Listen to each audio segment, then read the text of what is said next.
دھوپوں میں تپتی زمینوں پہ سجدے، سفر میں وہ گھوڑوں کی زینوں پہ سجدے، چٹانوں کی اونچی جبینوں پہ سجدے، وہ سحر تو کچھ عالمی مسائل ہیں۔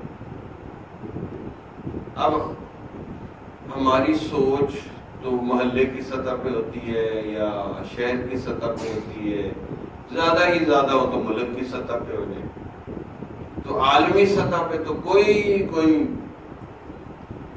آدمی ہوتا ہے، شیخ ہوتا ہے، عالم ہوتا ہے جس کی عالمی سطح پہ سوچ ہو، یعنی اس کو عالمی ملکوں کے حالات کا پتہ ہو۔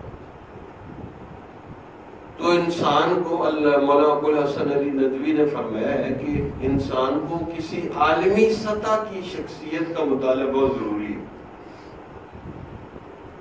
کہ جو اس دور کے لحاظ سے اسلام کو پیش کر رہا ہو، عالمی سطح کا قبولیت والی شخصیت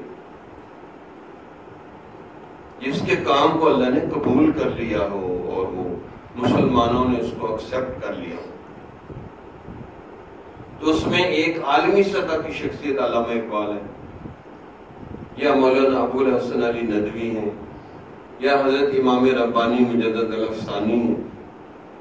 یہ عالمی سطح کے لوگ ہیں جنہوں نے اس زمانے کی بھی باتیں پہلے ہی سے لکھ دی اپنی کتابوں میں۔ تو علماء، طلباء، کالجوں والوں کو ان کو پڑھنا ضروری مست ہے، اس کے بغیر وہ حقیقت تک نہیں پہنچ سکتے۔ کیوں؟ ایک بندے نے 60 سال لگائے، رویا ہے اللہ کے آگے، رجوع اللہ کی ہے، اپنی زندگی کھپا دی ہے، تو جو اللہ نے راز اس پر کھولے وہ ہمارے موبائل والے زمانے والوں پہ تو نہیں کھولیں گے۔ جو حضرت امام ربانی مجدد الافسانی ان کے مکتوبات میں حقائق و معرف شریعت و سنت کے بھرے پڑے ہیں، وہ ہم لوگوں کے پاس تو نہیں ہے۔ یعنی انہوں نے 1400 سال کے کئی پھنسے ہوئے مسئلوں کا حل لکھا ہے کہ بندہ حیران ہوتا تھا اس کا حل کیسے کون لکھ سکتا ہے۔ حضرت نے ایسا ان کا حل لکھا ہے کہ صوفیہ بھی مان گئے، علماء بھی مان گئے، ساری لوگ ان پہ متفق ہو گئے۔ یہ بڑی بات ہوتی، اس لیے بشارت ہے کتابوں میں لکھا کہ میری امت میں ایک صلہ پیدا ہوگا جو میری امت کو جوڑے گا۔ تو پھر آگے لکھا کہ وہ علماء اور صوفیوں کو آپس میں جوڑ دے گا۔ تو حضرت امام ربانی مجدد الافسانی نے ایسا کام کیا ہے کہ علماء ظاہر اور صوفیہ کرام کو آپس میں متحد کیے، جوڑا ہے۔ یہ ان کا بہت بڑا کام ہے۔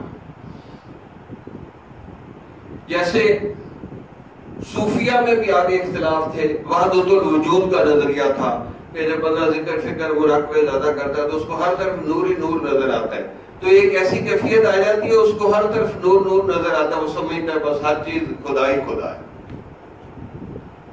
تو حضرت نے کہا ہے یہ راستے کی چیز ہے، اس سے اعلیٰ درجے کی چیز ہے کہ ہمہ اوست سب کچھ خدا نہیں ہے، ہمہ از اوست سب کچھ اللہ کے حکم کی وجہ سے۔ تو حضرت نے یہ نظریہ پیش کیا اور صوفیہ کرام کی اصلاح کی کہ تم غلط کہہ رہے ہو۔ اب بڑے بڑے صوفیہ اس نظرے میں پھنس گئے تھے، امام محی الدین ابن عربی اور بڑے بڑے لوگ۔ تو حضرت نے بڑی جنگ لڑی ہے اس نظریے کے ساتھ اور اس نظریے کو تبدیل کیا، حتیٰ کہ علامہ اقبال قادری سلسلے کے ہیں، لیکن انہوں نے حضرت امام ربانی کی اس نظریے کو قبول کیا ہے کہ ہم از اوست سب کچھ اللہ کے حکم سے ہوتا ہے، ہر چیز خدا نہیں ہے۔ دھوپوں میں تپتی زمینوں پہ سجدے، سفر میں وہ گھوڑوں کی زینوں پہ سجدے، چٹانوں کی اونچی جبینوں پہ سجدے، وہ صحرا بیاباں کے سینوں پہ سجدے۔